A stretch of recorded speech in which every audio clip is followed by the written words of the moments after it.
welcome to Pillars. You've seen it once, you've seen it a million times. This is Pillars, Team 1, ANS. Oh, who is this?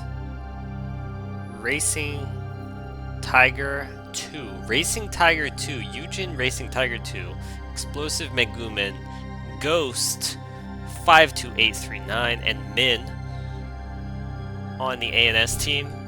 And on the OSP team, we're going to have Gearshift, Man Badge, Mr. Roberts, 543, and Tycho.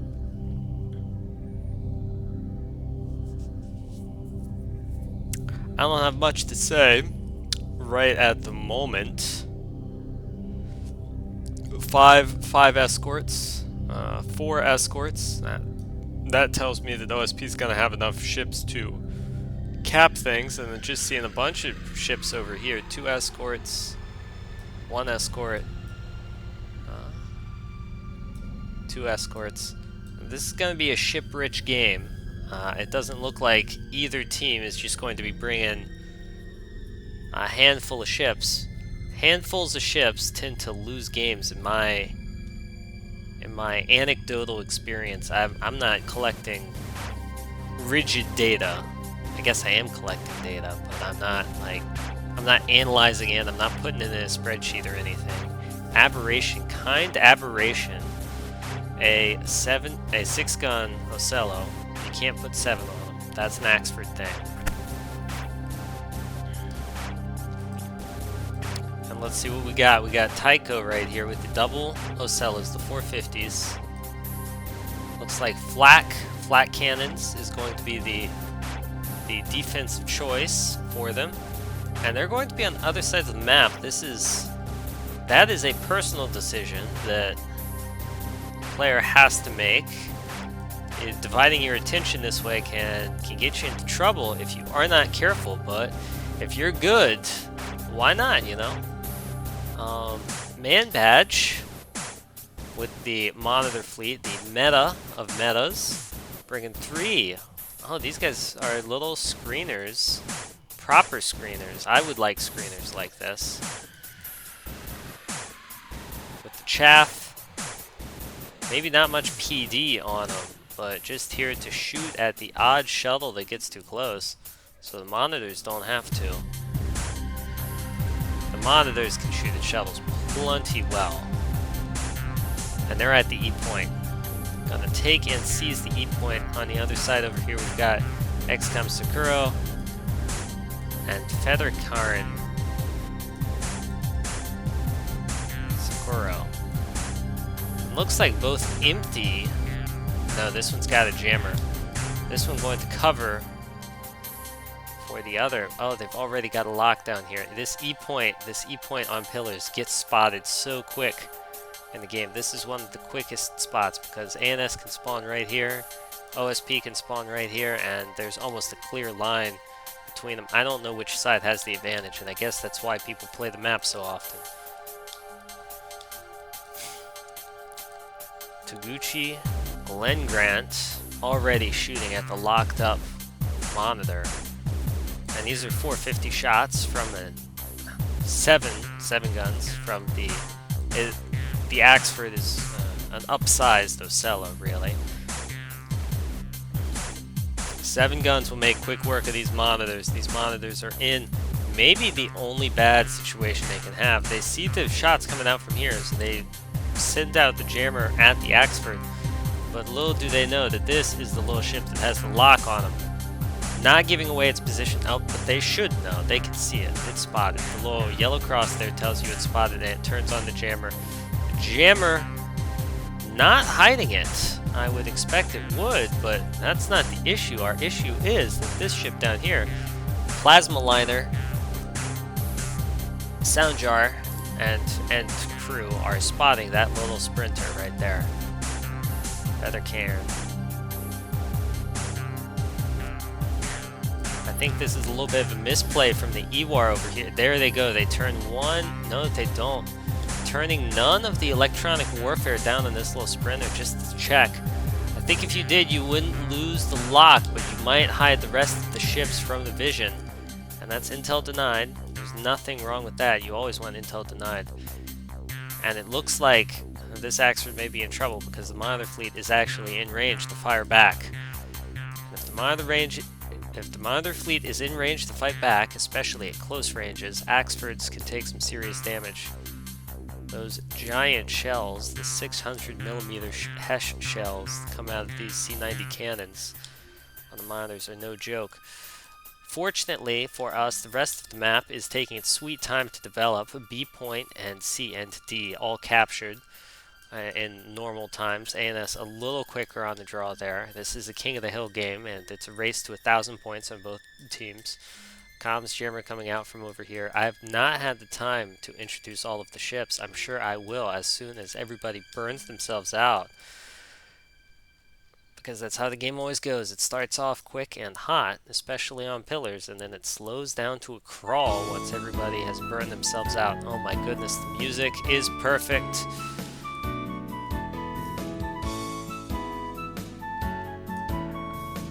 I don't know why I even have this in the playlist.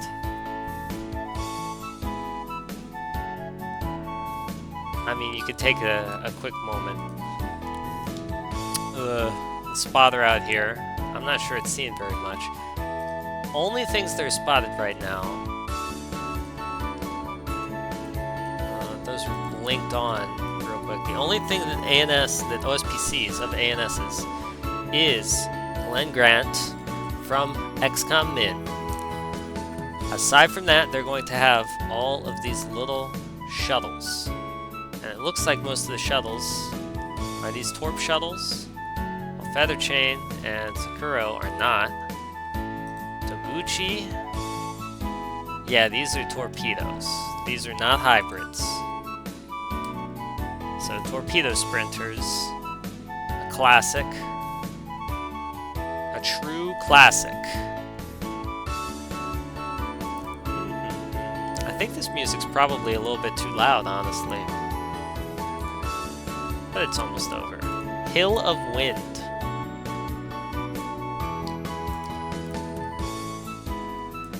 We've got more torpedo sprinters and some beamstones. I think one torpedo sprinter right here. You're just here for locks, not even jams. You don't need jams if you just show up and punch someone in the face. Oh, this is definitely gonna be too loud. And I think we're good there. You know, I might actually drop it a decibel or two, so it's a little bit lower, because this song does get loud pretty quick. Serendipity, the twin ship of Aberration. Serendipity and Aberration. Some opposites on opposite sides here. Well, I suppose you can have a serendipitous aberration. Trio side. Oh no. A serendipitous turn of events. The beamstones are all in range, it looks like, and serendipitous again. Two of them have decided not to fire when they perfectly well could. Going wide here. The jammer. I'm not sure what's going on here. The Ocella's trying to get down. That's one missile coming in. These AT-ATLs from the Sprinter. They are HCAP, and they are blasting. You see these burn marks as the missile comes out the other side of the ship. It's got the penetration to go through. If it doesn't go through, if it just slams into the front, you can see all of this damage from those lasers and from those missiles. I'm not sure which one did more damage, though, there. I think the missile, the most recent missile, did most of that damage. Trio side has taken some serious hits here. The 450 guns are nothing to mess with, especially when you're a small low destroyer right here. The CIC is down, it's not under command, it's falling behind. If Serendipity is wise, it can stay here and launch shells at this thing until it dies or it takes more damage. The others have pulled away. Nervous. Both sides scared of the other here. It's scary. It's scary flying around in space in a spaceship. You could die.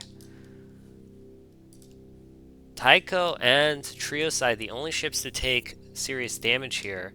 And this out of command thing is why you should probably always have least a couple of missiles ready to go just to see if somebody's got the PD.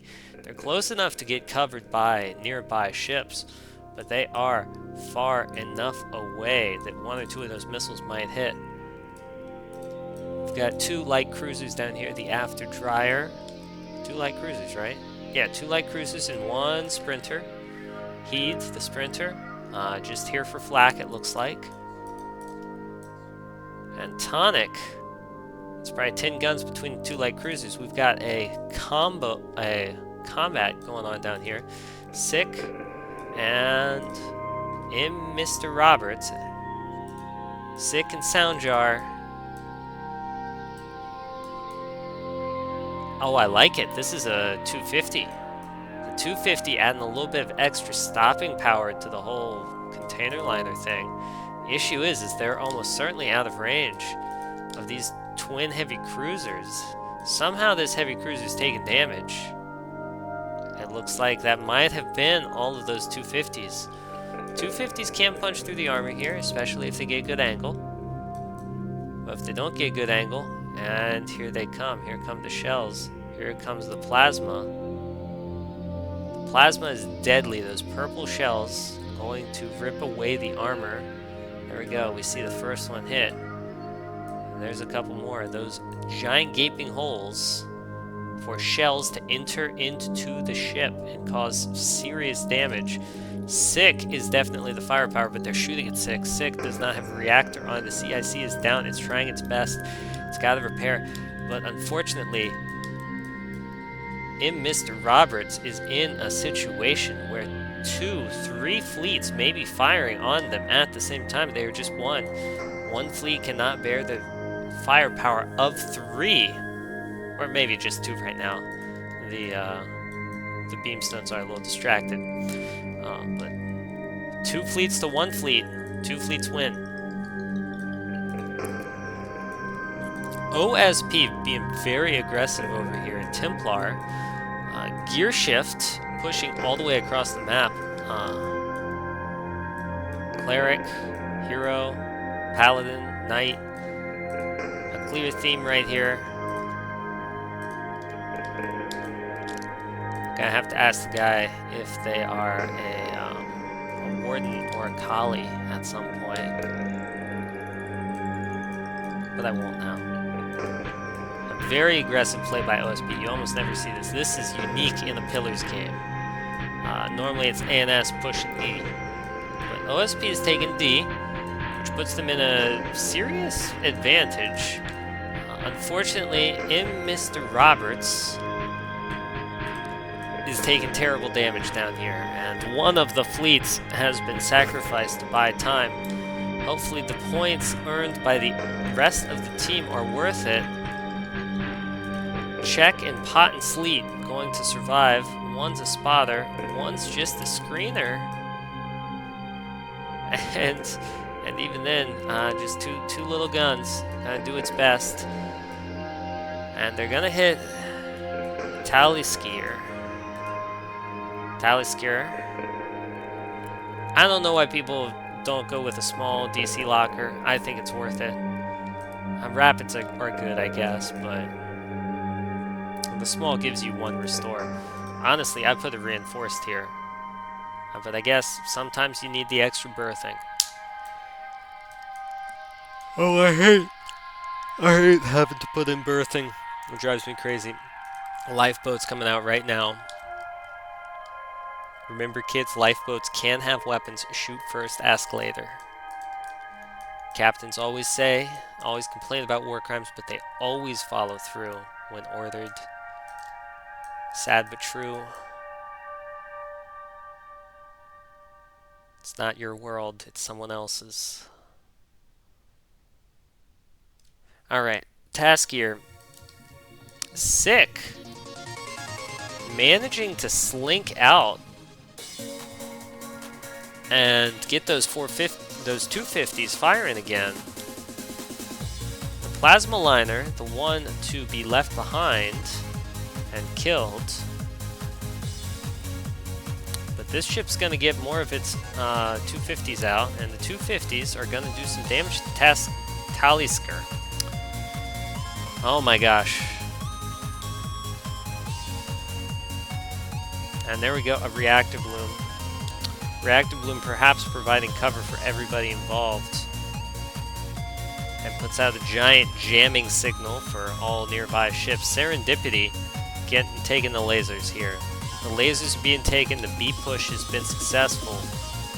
One of the, and I think they're all here, all three of them. Trio side. If there was a mistake, and I'm not sure it can truly be a mistake from Tycho here, Serendipity didn't keep up the pressure on Trio's side.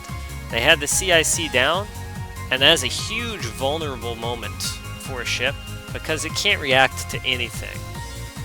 Serendipity, however, to be fair, was worried about taking it on the nose from two other ships and had just taken some serious missiles and needed to lick its wounds. Unfortunately, going back and licking the wounds over here on the B point means that they won't be able to get away. They won't have caused counter damage for this B point being taken. A little more than an obstacle for ANS at the moment, Serendipity, the casualty of splitting your ships up, some may say. However, on the other hand, having split up ships means Tycho's not out of the fight. They've only lost half of their firepower. The other half of the firepower is over here in a good position, hedging the bets. Lucky Bonus is going to be taking some fire, though it seems like it may not be. Explosive Megumin. Two ships. 3 450 guns on them. They've got a secondary battery of smaller 250s on them. It's not a bad choice against OSP. Self-esteem. Self-esteem. These monitors have tons of armor. Lots of armor. Bonk, bonk, bonk. Shells come in. Serendipity is down and out. Mr. Roberts taking more hits. From where and from when? I don't know. It looks like it's shells from an Axford. Glenn Grant. Glenn Grant. No. Okay, Min. Having taken the journey around the back of the map, they were over here. The heavy cruiser is slow. They've moved over here to the B side of the map, and we've got a very odd-looking map right now. It's rotated. It's pretty interesting, honestly, that this has even happened. OSP is still ahead on points. They had a time where they had the B point. That is no longer the case. Down probably 1.5 fleets. I don't think that M. Roberts. Oh, Mr. Roberts. Pardon me. Oh my goodness. Is going to be doing too much damage here. They've got Check, the little screener ship, but it's not making moves to get away, and now's the chance for it to get away. Pulse of Suri. Looks like Explosive Megumin is taking the fire from multiple angles right here. We've got one Ocello over here being an annoyance, and we've got down here multiple monitors. The monitors are a little bit out of whack, it looks like, but one monitor doing some fire does a lot. That Hesh shell is crazy, and well, we're almost done with this song, but I say we're done now. You can only do the same thing so many times before I decide it's overdoing it. Templar, AUR Templar, slide down here onto the A point. The monitor is going to slide onto the A point from the other side. You know who's not on the A point? These guys. Normally, a terrible, terrible peril to anybody on the A point is these guys. They are close. They're probably within a minute of being able to laser these guys, but they aren't going for it. It looks like they want to go back here, back behind the rock. Little do they know there's nothing back there from OSP.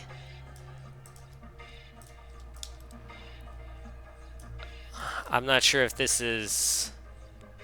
Maybe they'll figure it out, but I mean, you've got a bird in the bush right here to murder, and these ships, they know it. They're turned into fire. They aren't even worried about these heavy cruisers. These heavy cruisers will kill them, but they won't kill them quickly, and they won't be demoralizing when they do it. They're turned into face the Keystones. They don't like...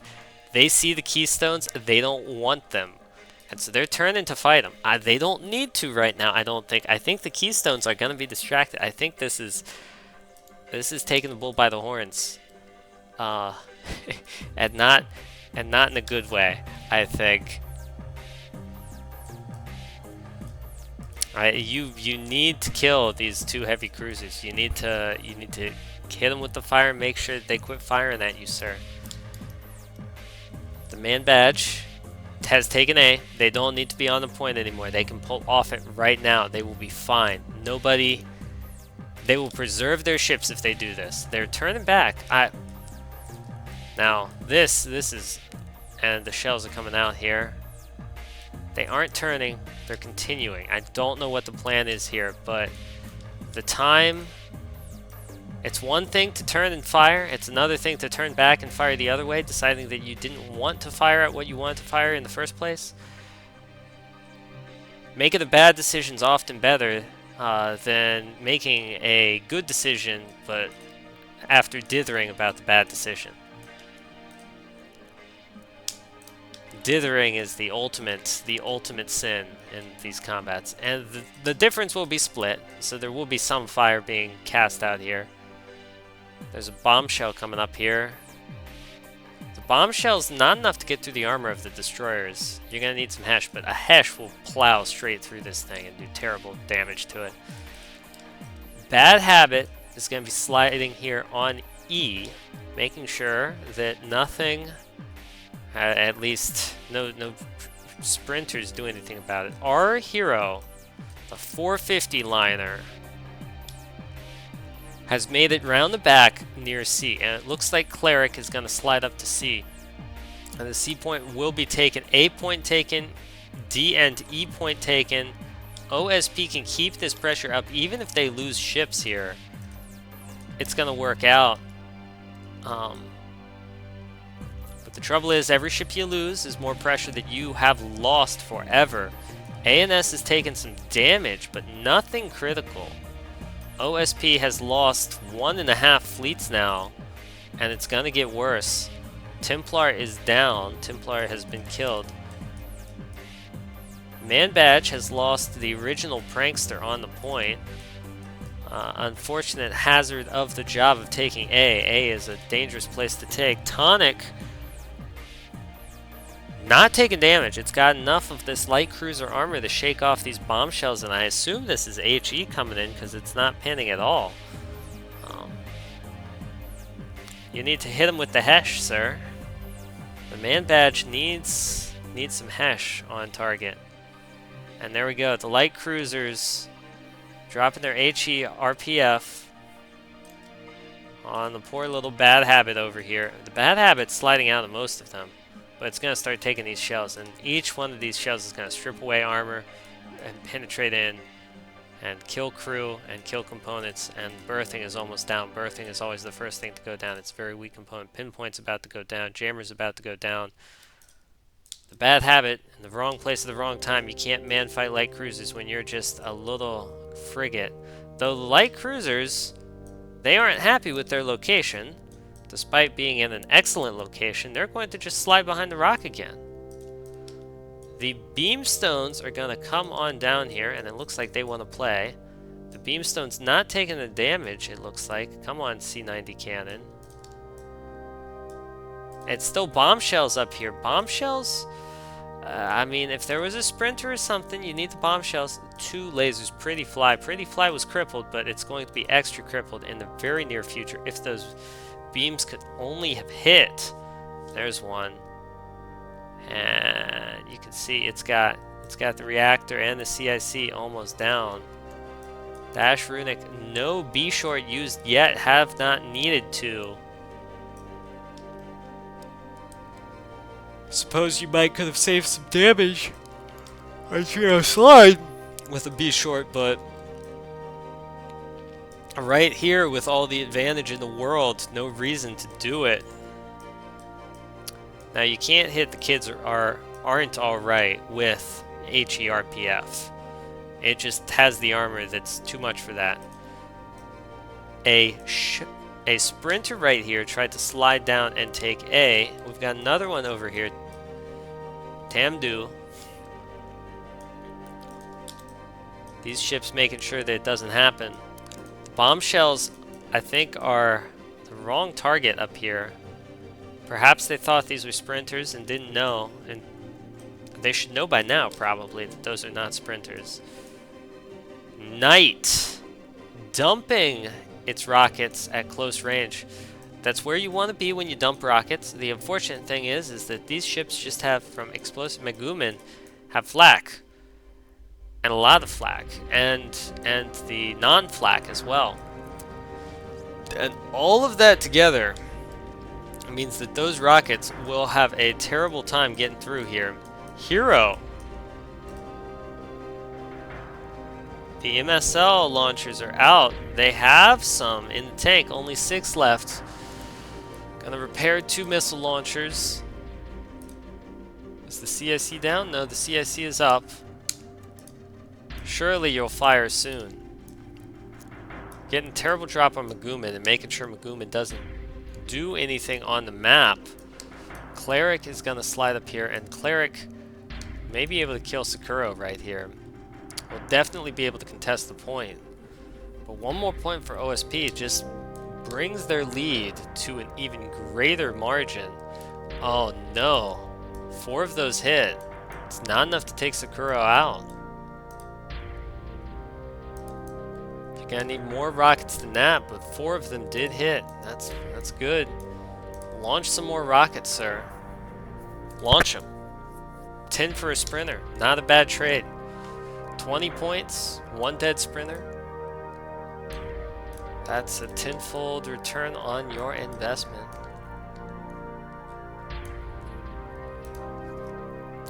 Indeed it is.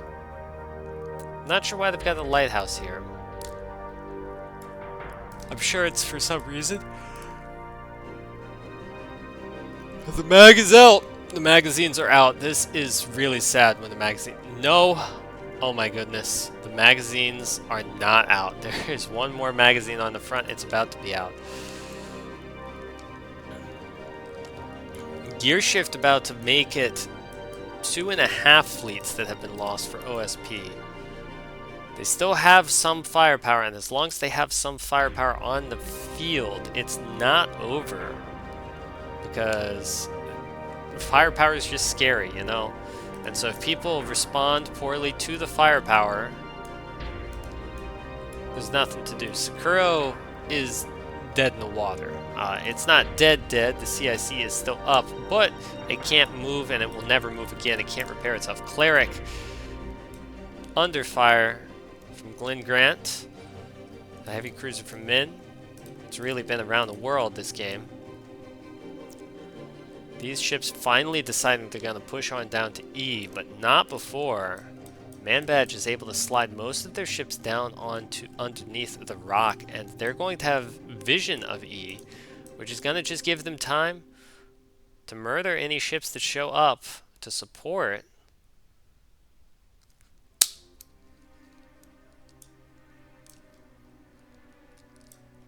And this has been a relatively exciting game, all things considered. Oftentimes things are one-way stomps or something along those lines, but this has been a genuinely unique game, the way it's played out. It's not very often you see a beamstone push. It's even rarer that you see it work. And then it was properly countered by the other team by pushing the other side. Very good. You may wonder, how did that HCAT missile do no damage right there? The HCAT missile overpinned the vessel. The missile just slid straight through and it didn't explode. It is basically what happened there. A glorified railgun shell has hit Cleric.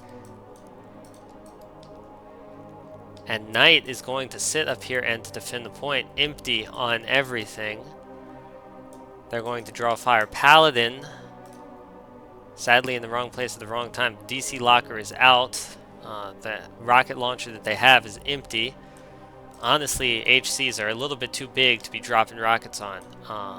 If you could get the rockets over here, though, they'd do... All it takes would be 15 rockets, and you would have probably killed a ship. And it doesn't matter if it's a light cruiser or a destroyer. They just don't have the armor to prevent a rocket from getting in. Come Out and Play is going to take the fire. Everything on E is almost a write-off at this point. The A point is going to be captured, and it could just change as quickly as this. And now we gotta start looking at the points. How many are left? OSP needs 150 points. ANS needs 300 points. ANS needs double the points OSP has to win, so ANS will need 4 points captured to win. And the longer the game goes on, the more they are going to need because they are behind. OSP is looking like they're in a good position, even if they have lost a decent number of ships here. And why? Because ANS is going to cap 2 points, and the D point and the C point are relatively uncontested right now. Sakuro is never going to move again. It's never going to get on the point. Feathercarn is going to show up and hopefully do the job for him if you're rooting for ANS. The 2 heavy cruisers going to make it. Pulse of the Stars is taking crippling damage. This must have been from rockets or something that has peeled all this armor off. Because now there is no Cello. Aberration, been here all game, being a total troglodyte, is going to make sure that this battered and beaten, weathered side lets some shells in. Oh, I had assumed that the Voxes and the Keystones got fried in the bloom, and I've been used pump shelling this whole time. Yeah. I know, Man Badge. But it's good of you to notice. I'm glad you noticed. The E point going to be taken finally. Come Out and Play, not contesting it. To be honest, contesting it against 2 light cruisers is a fool's errand. You'll die, and it will be an unpleasant death.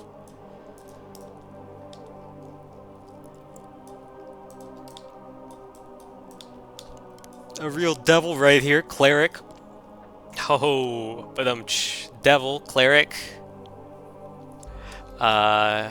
Sliding on to the B point. Who can defend the B point? No one. This has 2 stone walls. There's no offensive capability on this ship. This is a defensive only ship. What's it doing by itself? Easy pickings.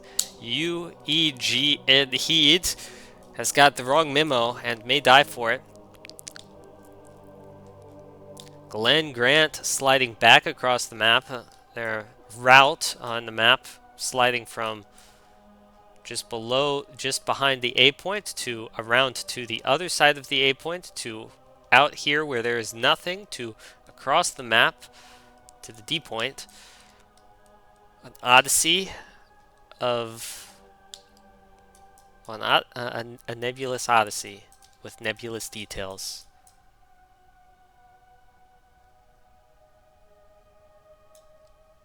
And they're just going to slide on to the D point at a glacial pace and take it. And I think it's too late at this point for ANS to win.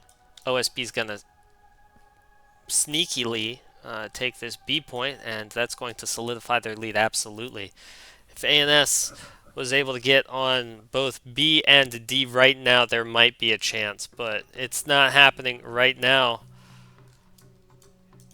These heavy cruisers just not quick enough to get there. D point captured. C point about to be captured. I think B point's going to win it for OSP. If they had a missile in the tank, there would be a non-zero chance they could just fling a missile out here, hit Cleric, kill it, and save the B point. Reasons to keep your missiles till the end of the game. Shut up, we have it! Gear shift, aggressive, claiming victory.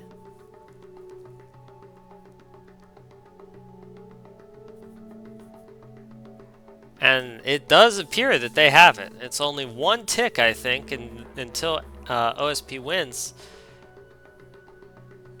Yeah, one tick. There it is. C point and D point still not captured, but it ends. Very close. ANS, if it was going to a little bit further. All right, and now we get to name the MVSs of both teams. So what's it gonna be? Those tugs are kings. Lucky bonus from Maguman doing 17,000 damage. Glenn Grant doing 23,000. And also taking a huge journey across the map. Tonic, After Dryer, definitely doing all right. OSP not believing that they won. Honestly, it was ANS's hesitation that won them the game. If ANS had been more direct, had been more aggressive, I think that they would have cleaned shop that game. But you know, it happens.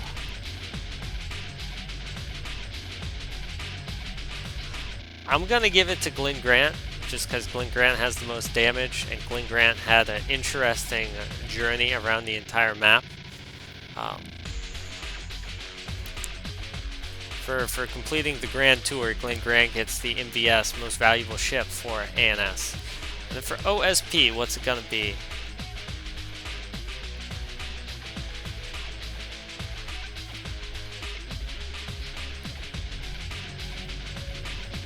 I kind of want to give it to Aberration.